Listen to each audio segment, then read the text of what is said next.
Match stick can be enlighted by rubbing it against the rough surface why. जो माचिस की तीली होती है उसको आप जलाते हो, उसको रफ सरफेस के ऊपर आप क्या करते हो, रब करते हो, तो ऐसा क्यों करते हैं? ठीक है, when the match stick is rubbed against the rough surface small work is done against friction. तो फ्रिक्शन के अगेंस्ट कुछ वर्क होता है विच अपीयर्स एज हीट, और वो वर्क जो है अपीयर होता है एज हीट, और जिसके कारण माचिस की जो रहती है स्टिक, मैच स्टिक जो रहती है वो जल जाती है। यानी कि जब हम उसको रब करेंगे तो कुछ वर्क होगा और वर्क किस में कन्वर्ट हो जाएगा, हीट में कन्वर्ट हो जाएगा, जिसके कारण माचिस की जो स्टिक रहती है, मैच स्टिक जो रहती है वो जल जाती है। अगला है water at the base of waterfall slightly warmer than the water at the top. या अगर वाटरफॉल है उसमें अगर आप नीचे देखेंगे तो ये वाला पानी थोड़ा सा गर्म होगा देन एट द टॉप। तो ऐसा क्यों होता है? Because potential energy of water at the top, जो ऊपर रहेगा वहां पे जो पोटेंशियल एनर्जी रहेगी, potential energy of the water at the top gets converted into heat energy. जो टॉप पे जो वाटर रहता है, स्नेहा कटोच कैमरा ऑन करो।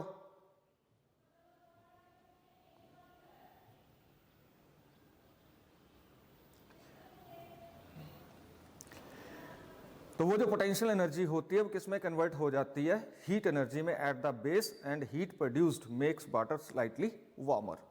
वो जो हीट प्रोड्यूस होगी, जो टॉप की पोटेंशियल एनर्जी होती है वो कन्वर्ट हो जाती है किस में, हीट एनर्जी में, और जिसके कारण क्या होगा, नीचे जो पानी होगा, वाटरफॉल के नीचे जो पानी होगा वो क्या होगा, गर्म होगा, और ऊपर जो पानी होगा वो स्लाइटली ठंडा होगा। ठीक है, नेक्स्ट क्वेश्चन है the piece of iron becomes warmer after being hammered.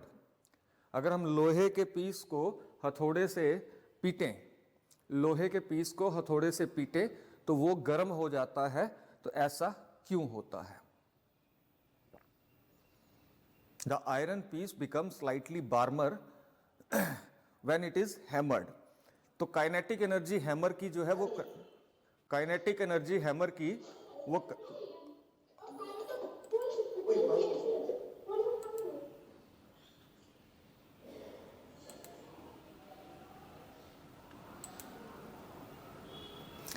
Kinetic energy जो रहती है हैमर की वो कन्वर्ट हो जाती है किसमें, हीट एनर्जी में कन्वर्ट हो जाती है, जिसके कारण जो आयरन है, आयरन का पीस जो होगा वो क्या हो जाता है, गर्म हो जाता है। ठीक है, नेक्स्ट क्वेश्चन है do ice and water have same specific heat? No. बोलता है आइस किससे बनती है, वाटर से बनती है, तो क्या उनकी स्पेसिफिक हीट जो है वो सेम होती है? तो आंसर आएगा नो। वाटर के लिए स्पेसिफिक हीट होती है 1 कैलोरी पर ग्राम पर डिग्री सेंटीग्रेड, जबकि आइस के लिए ये होती है 0.5 कैलोरी पर ग्राम पर degree centigrade. Next, is specific heat of sand is greater than that of water. बोलते सैंड जो है उसकी स्पेसिफिक हीट वाटर से ज्यादा होती है या कम होती है? ठीक है, तो स्पेसिफिक हीट जो है सैंड की वो वाटर से ज्यादा नहीं होती है। Specific heat of water is maximum, water की स्पेसिफिक हीट मैक्सिमम होती है, और specific heat of sand is always less than that of water. Next question, when sugar is added to tea. अगर हम शुगर को चाय के अंदर ऐड कर दें, अगर हम शुगर को चाय के अंदर ऐड कर दें, इट गेट्स कूल्ड। आप ऊपर से चाय बना लो, ऊपर से आप चीनी डालोगे और उसको आप मिक्स करोगे तो क्या होगा, चाय जो है वो ठंडी हो जाती है। तो ऐसा क्यों होता है? Because heat content of tea gets shared with sugar. जो हीट होती है किसकी, चाय की जो हीट होती है वो किसके साथ शेयर हो जाती है, चीनी के साथ शेयर हो जाती है, जिसके कारण शुगर, चाय जो है वो चीनी को ऐड करने पे क्या हो जाती है, ठंडी हो जाती है। अगला क्वेश्चन है it is sometime injurious to put on wet clothes. Why? Wet clothes मतलब गीले कपड़े, तो बोलते हैं गीले कपड़े डालना खतरनाक होता है, ऐसा क्यों? It is some time dangerous to put on wet clothes, यानी गीले कपड़े डालना खतरनाक हो सकता है, ऐसा क्यों? तो गीले कपड़े जो water, high value of specific heat of water, water की जो स्पेसिफिक हीट है उसकी वैल्यू बहुत हाई होती है, ठीक है, जिसके कारण क्या होगा, जो गीले कपड़े होंगे वो हमारी बॉडी से हीट को क्या करते हैं, एब्जॉर्ब कर लेते हैं, हमारी बॉडी से हीट को क्या कर लेंगे, एब्जॉर्ब कर लेते हैं, ठीक है, ड्यू टू विच टेम्परेचर जो है बॉडी का जो टेम्परेचर होगा वो क्या होगा, कम हो जाएगा, और जो कि डेंजरस हो सकता है। तो गीले कपड़े नहीं डालने चाहिए। गीले कपड़े डालने से क्या होगा, क्योंकि वाटर, गीले कपड़े में क्या होगा, वाटर होगा, वाटर की स्पेसिफिक हीट बहुत ज्यादा होती है, जैसे आप गीले कपड़े डालते हो तो वो गीले कपड़े जो होंगे वो आपकी बॉडी से हीट को क्या करेंगे, एब्जॉर्ब कर लेंगे, निकाल लेंगे, और जिसके कारण क्या होगा, आपकी बॉडी का टेम्परेचर गिर सकता है, जिससे आप बीमार पड़ सकते हो। अच्छा, नेक्स्ट क्वेश्चन है, in cold countries juice bottles are placed under the water. जहां पे बर्फ पड़ती है वहां पे क्या किया जाता है कि जो जूस की बॉटल्स हैं वो कहां रखी जाती हैं, अंडर वाटर रखी जाती हैं। जूस की बॉटल्स जो हैं वो अंडर वाटर रखी जाती हैं, ऐसा क्यों? टू अवॉइड फ्रीजिंग, ठीक है, स्पेसिफिक हीट वाटर की हाई होती है, ठीक है, hence the fall in temperature of juice bottles immersed in water will be lesser, due to which juice do not freeze, जिसके कारण जूस जो है वो फ्रीज नहीं होता है। अगला क्वेश्चन है, does specific heat of gas possess unique value. बोलता है किसी गैस की स्पेसिफिक हीट की वैल्यू यूनिक होती है, तो आंसर आएगा no. Next question, do specific heat can be negative. तो स्पेसिफिक हीट कभी भी नेगेटिव नहीं होती है। Can the value of specific heat be infinity. क्या स्पेसिफिक हीट की वैल्यू इनफाइनाइट हो सकती है? तो इसका आंसर आएगा यस। अगला है, is molar specific heat of A solid is constant quantity. Solid की स्पेसिफिक, मोलर स्पेसिफिक हीट क्या कांस्टेंट क्वांटिटी होती है? तो आंसर आएगा इसका भी यस आएगा। इट इज 6 कैलोरी पर मोल पर केल्विन। तो this completes your chapter this, and the chapter 4 is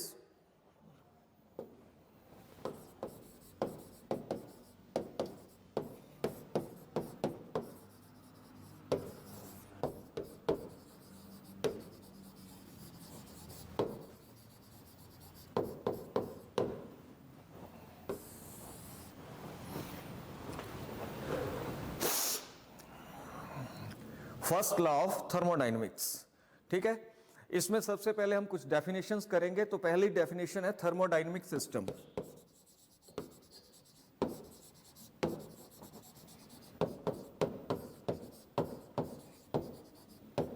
understand करना है, वेरी इंपॉर्टेंट चैप्टर, अंडरस्टैंड करोगे अच्छे से। Thermodynamic system, it is the collection of large number of particles having same value of pressure, temperature and volume. बहुत सारे particle की collection होगी। Thermodynamic system क्या होगा? बहुत सारे पार्टिकल्स की कलेक्शन होगी, ठीक है, जिनकी value of temperature, pressure and volume क्या होगा? सेम होगा। उस सिस्टम को हम क्या बोलेंगे? Thermodynamic system. सेकंड डेफिनेशन है thermodynamic variables. Thermodynamic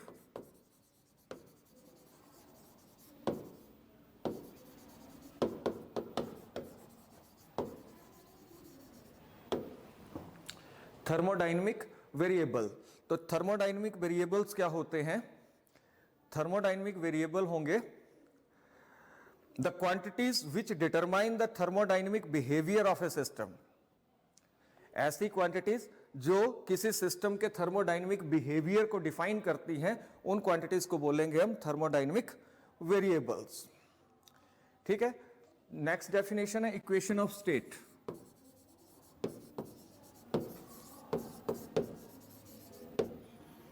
equation of state. तो equation, the relation between pressure, volume and temperature, the relation between pressure, volume and temperature is known as equation of state.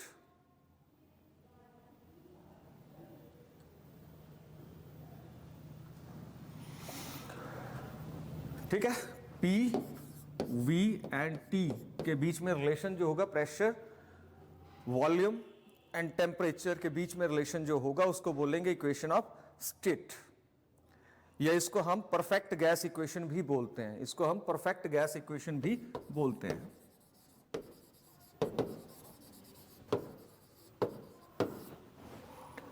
इसको हम perfect gas equation भी बोलते हैं। Next है thermodynamic process. अगला है thermodynamic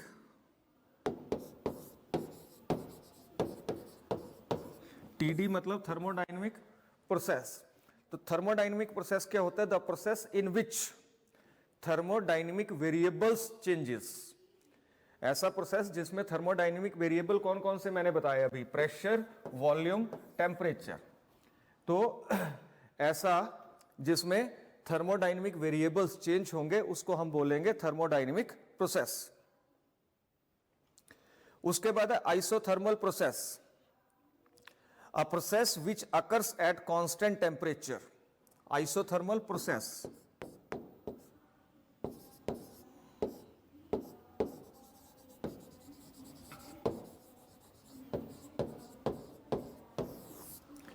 iso means same, ठीक है। Isothermal process, a process which occurs at constant temperature is called isothermal process. तो जो प्रोसेस कांस्टेंट टेम्परेचर पे होगा उस प्रोसेस को हम बोलेंगे आइसोथर्मल प्रोसेस। उसके बाद आता है isobaric process.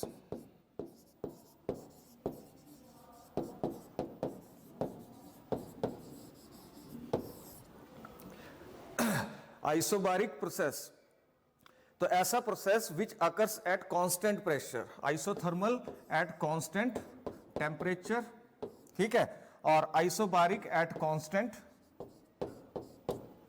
Pressure. A process which occurs at constant pressure is known as isobaric process. Next है adiabatic process.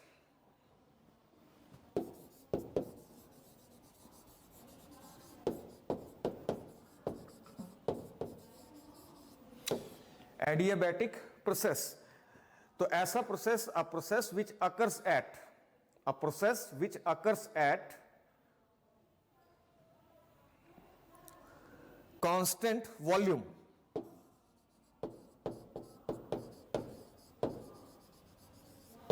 a process which occurs at constant volume is known as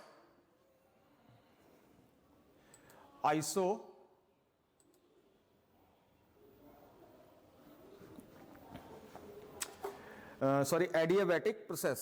तो तीन तरह के प्रोसेस होंगे। थर्मोडायनेमिक प्रोसेस जो है, thermodynamic process की बात करें तो उसमें क्या होता है, ये प्रेशर, वॉल्यूम और टेम्परेचर चेंज होते हैं, इसको बोलते हैं हम थर्मोडायनेमिक प्रोसेस। उसके बाद आता है हमारा, अब थर्मोडायनेमिक प्रोसेस कितनी तरह के होते हैं? तीन तरह के होते हैं। पहला है आइसोथर्मल प्रोसेस, दूसरा है आइसोबारिक प्रोसेस, तीसरा है एडियाबैटिक प्रोसेस। तो जो आइसोथर्मल प्रोसेस होगा that occurs at constant temperature, the isobaric process that occurs at constant pressure, and the adiabatic process this occurs at constant volume. तो याद रखना है तीन तरह के हमारे प्रोसेसेस होते हैं, ठीक है। अब हम बात करेंगे, इंपॉर्टेंट है question, obtain an expression for work done during expansion.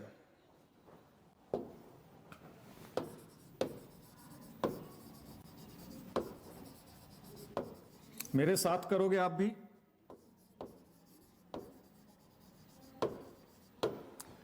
Work done during expansion,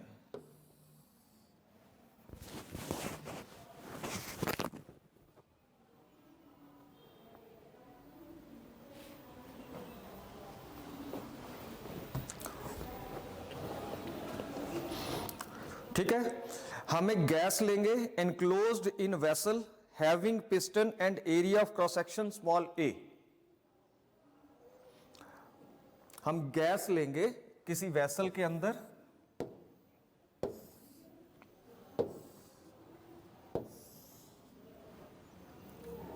जिसमें क्या लगा होगा, पिस्टन लगा होगा।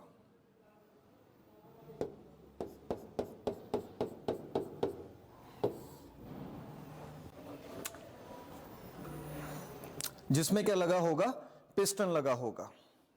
ठीक है, मान लेते हैं वेसल का एरिया ऑफ क्रॉस सेक्शन, ये वाला एरिया ऑफ क्रॉस सेक्शन कितना है, स्मॉल ए है।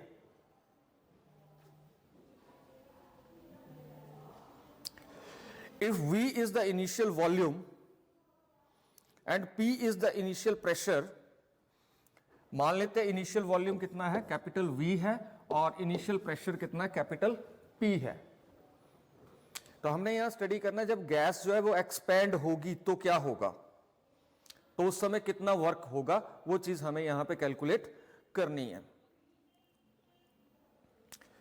When gas expands, piston displaces through a distance dx। ठीक है, गैस एक्सपैंड हुई तो पिस्टन थोड़ा, एक्सपैंड का मतलब गैस फैली, तो पिस्टन जो होगा वो थोड़ा सा क्या होगा, डिस्प्लेस होगा। मान लेते हैं पिस्टन यहां पे पहुंच गया और इसकी डिस्प्लेसमेंट कितनी हुई, इसको भी लिख लेते हैं, dx इसकी डिस्प्लेसमेंट हुई। मेरे साथ करिए, उसकी डिस्प्लेसमेंट कितनी हुई, dx डिस्प्लेसमेंट हुई पिस्टन की। ठीक है, और जिसके कारण क्या हुआ, जो वॉल्यूम था पहले कितना था, v था, वॉल्यूम पहले कितना था, v था, अब वॉल्यूम भी बदल गया, कितना चेंज हुआ, मान लेते हैं वॉल्यूम थोड़ा सा चेंज हुआ, कितना, dv चेंज हुआ। ठीक है, तो small work done during expansion क्या आएगा,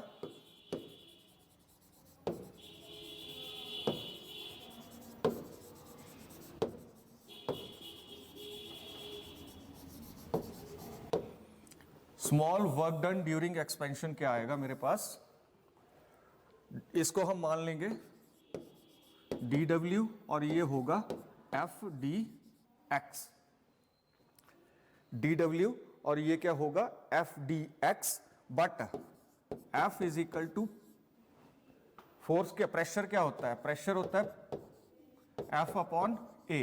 तो यहां से हम f निकाल लेंगे, f क्या आएगा, p इंटू स्मॉल a। इस f की वैल्यू को ऊपर पुट कर देंगे, पुट इन 1,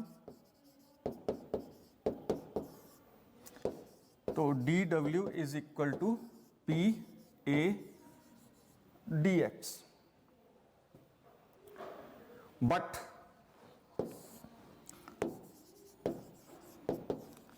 a dx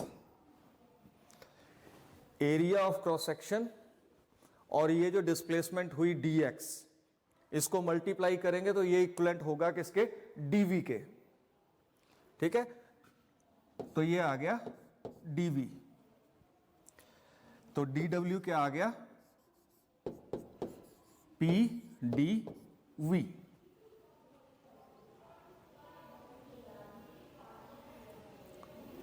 ठीक है, यहां तक हो गया सभी का।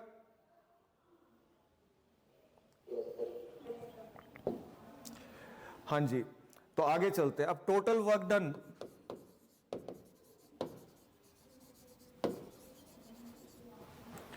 Total work done during expansion,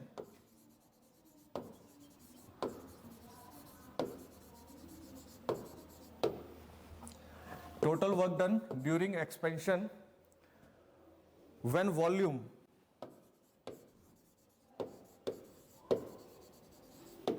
changes from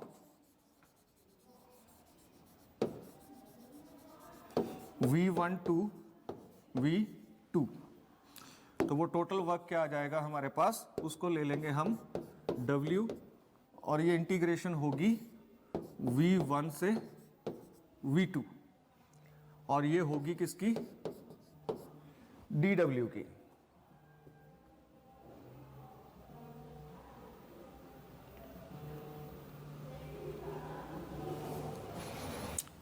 ठीक है, और dW की वैल्यू हमने अभी निकाली, क्या आई, PdV।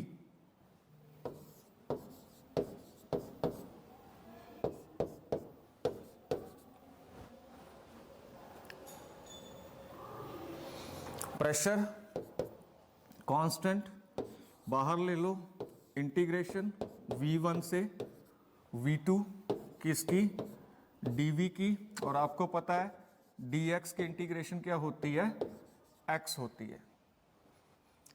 तो हमारे पास क्या आ गया, P और V लिमिट V1 से V2 is equal to P into V2 minus V1। तो ये वर्क होगा ड्यूरिंग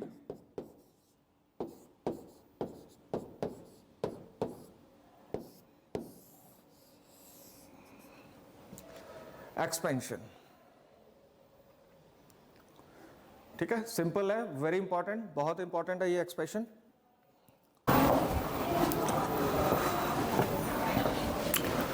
आई एम ऑडिएबल, सुनाई दे रहा है सभी को? हाँ, नेक्स्ट है what is perfect and real gas.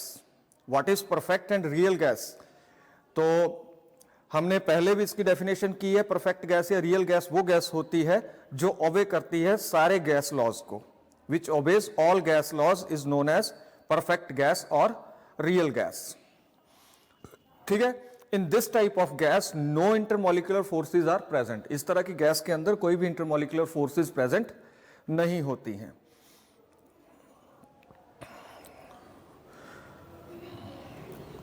The real gas possesses intermolecular potential energy and their energy depends upon the volume of gas। जो रियल गैस होती है उसके पास कौन सी एनर्जी होती है, इंटरमोलिकुलर पोटेंशियल एनर्जी होती है, and that intermolecular potential energy depend करती है किसके ऊपर, वॉल्यूम, वॉल्यूम ऑफ गैस के ऊपर डिपेंड करती है। उसके बाद है नेक्स्ट है internal energy of A gas.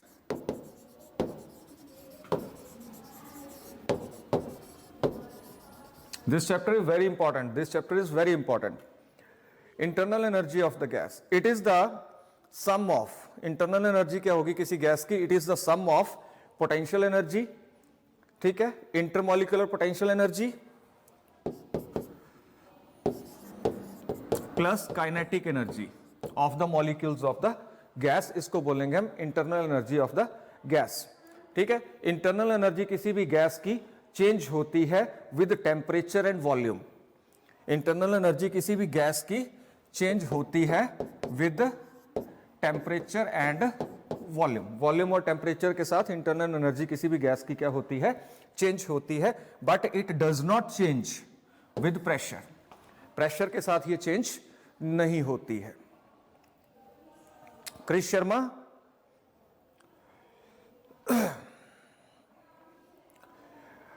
ठीक है, for an ideal gas molecule do not possess intermolecular forces. Ideal gas के अंदर इंटरमोलिकुलर फोर्सेस नहीं होती हैं, hence they do not possess intermolecular potential energy, hence internal energy of the ideal gas is only due to the kinetic energy of the molecule. जो हमारी ideal gas होती है उस केस में क्या होता है, इंटरमोलिकुलर पोटेंशियल एनर्जी नहीं होती है। तो जो इंटरनल एनर्जी होगी किसकी, आइडियल गैस की, वो सिर्फ होगी किसके कारण, काइनेटिक एनर्जी के कारण। आइडियल गैस के केस में जो है इंटरनल एनर्जी जो होगी उसमें इंटरमोलिकुलर पोटेंशियल एनर्जी नहीं प्रेजेंट होती है। आइडियल गैस के केस में इंटरमोलिकुलर पोटेंशियल एनर्जी प्रेजेंट नहीं होती है, इसलिए आइडियल गैस की जो इंटरनल एनर्जी होगी वो सिर्फ किसके कारण होगी, kinetic energy of the molecules के कारण ही होगी। क्लियर है यहां तक?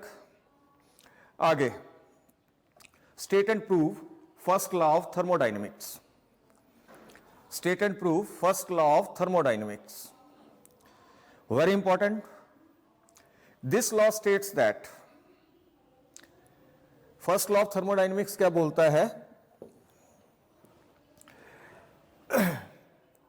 When heat energy is added to a system. अगर हम किसी सिस्टम में हीट एनर्जी, जिसको मैं dq से लिख रहा हूं, heat energy is added to a system,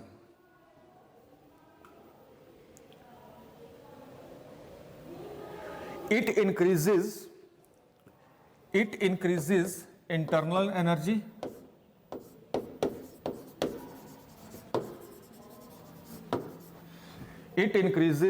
the internal energy,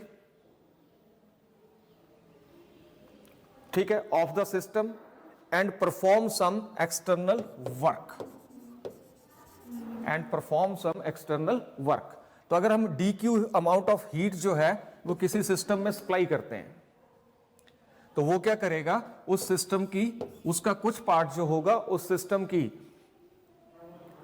internal energy को इंक्रीज करेगा और बाकी का पार्ट जो होगा वो कुछ एक्सटर्नल वर्क करेगा, dw, ठीक है। तो ये जो है ये स्टेटमेंट है किसकी, फर्स्ट लॉ ऑफ थर्मोडायनेमिक्स की। अब इसको प्रूफ कैसे करना है, अब इसमें कुछ साइन कन्वेंशंस हैं,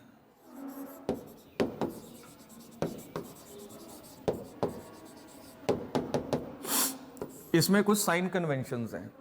तो साइन कन्वेंशंस क्या है कि वर्क डन, याद रखना है अपने ध्यान से, work done by the system is taken as positive. System जो वर्क करेगा you will take it as positive. तो this is the first sign convention कि work done by the system it is always positive, ठीक है। Second sign convention, work done on the system, इसको मैं arrow उल्टा कर देता हूं, work done on the system it is always taken as negative. Work done by the system it is taken as positive and work done on the system it is taken as negative. Third, heat gained by the system, heat gained by the system is taken as positive and heat loss by the system is taken as negative, ठीक है। अगर पांचवी, अगर internal energy किसी system की increase होती है, अगर इंटरनल एनर्जी किसी सिस्टम की इंक्रीज होती है तो उसको हम लेंगे पॉजिटिव। अगर इंटरनल एनर्जी किसी सिस्टम की डिक्रीज होती है तो उसको हम लेंगे नेगेटिव। तो ये 6 साइन कन्वेंशंस हैं। तो पहली साइन कन्वेंशन में दोबारा से रिपीट कर रहा हूं, work done by the system is taken as positive, work done on the system is taken as negative, ठीक है। Heat gained by the system is taken as positive, heat lost by the system is taken as negative if the internal energy of the system increases. If the internal energy of the system increases, then it is taken as positive. If internal energy of the system decreases, then it is taken as negative. Okay? तो ये sign convention है, first law, very important state and prove आपको आ सकता है exam में। तो अब इसका प्रूफ है, प्रूफ कैसे करना है मेरे साथ करिए।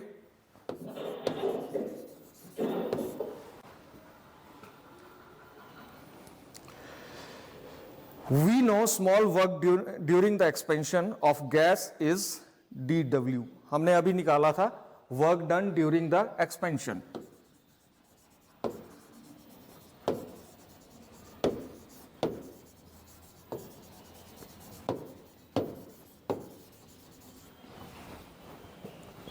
अभी हमने निकाला था dW, क्या आया था, PdV आया था।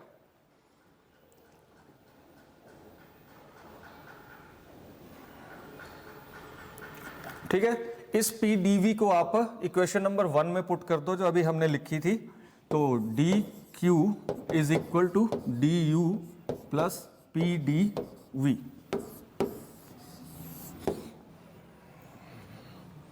This is first law of thermodynamics.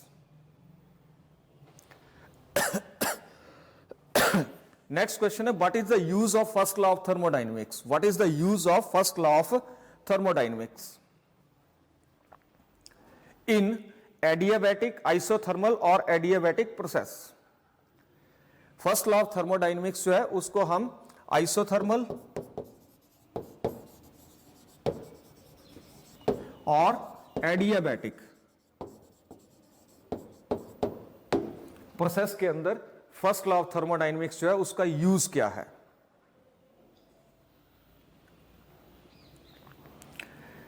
ठीक, तो आइसोथर्मल प्रोसेस जो होता है उसमें क्या होता है, टेम्परेचर कांस्टेंट होता है। आइसोथर्मल प्रोसेस जो होगा उसमें हमने पढ़ा था टेम्परेचर क्या रहता है, कांस्टेंट रहता है। और एडियाबैटिक में क्या कांस्टेंट रहता है, वॉल्यूम कांस्टेंट रहता है। एडियाबैटिक में वॉल्यूम कांस्टेंट होता है और दूसरे वाले में आइसोथर्मल में क्या कांस्टेंट होता है, टेम्परेचर कांस्टेंट होता है। ठीक है, तो अगर हम आइसोथर्मल प्रोसेस की बात करें, for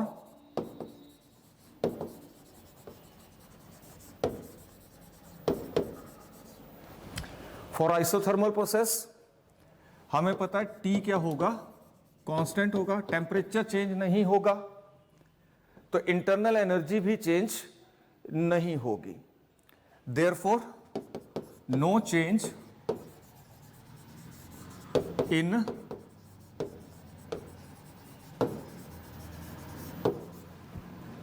internal energy, that means du is equal to 0 by first law of thermodynamics.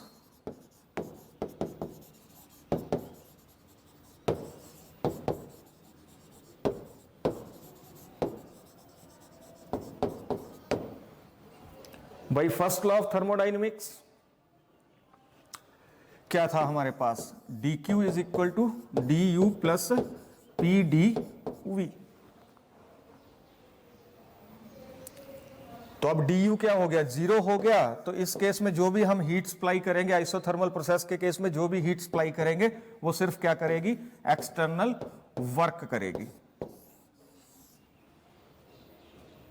जो भी हम हीट सप्लाई करेंगे वो क्या करेगी, एक्सटर्नल वर्क करेगी।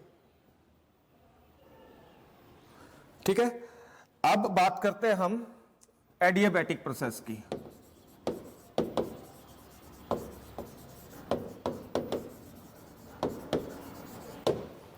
For adiabatic process, adiabatic process के केस में क्या होता है, वॉल्यूम कांस्टेंट होता है।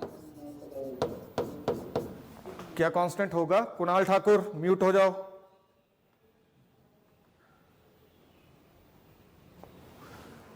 वॉल्यूम क्या होगा, कांस्टेंट होगा, इसका मतलब चेंज इन वॉल्यूम dV क्या होगा, 0 होगा।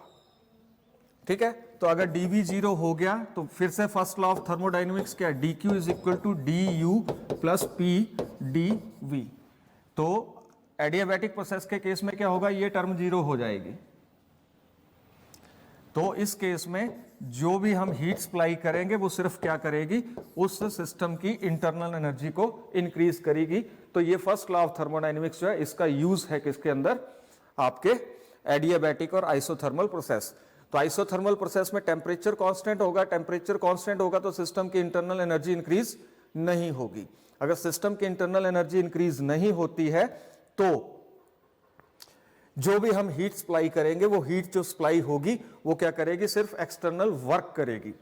पर अगर हम बात करें कौन से प्रोसेस की, अगर हम बात करें एडियाबैटिक प्रोसेस की, तो उसमें वॉल्यूम कांस्टेंट रहता है। तो अगर उसमें वॉल्यूम कांस्टेंट रहेगा तो dV जो होगा वो क्या होगा, 0 होगा।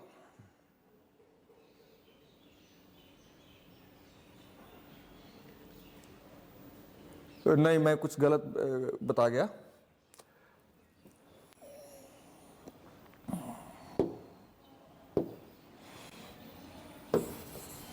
दोबारा से मैं कर रहा हूं।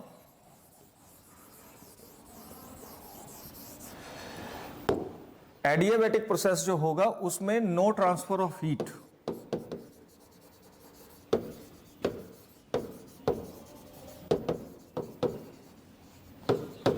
No transfer of heat occurs, मतलब dq क्या होगा, ये हो जाएगा हमारा 0। तो by first law of thermodynamics क्या होगा, dq is equal to du plus P D V. तो इस केस में dq क्या हो गया, 0 हो गया। तो ये आ गया du plus P D V is equal to 0, और यहां से हम लिख सकते हैं du is equal to minus P D we.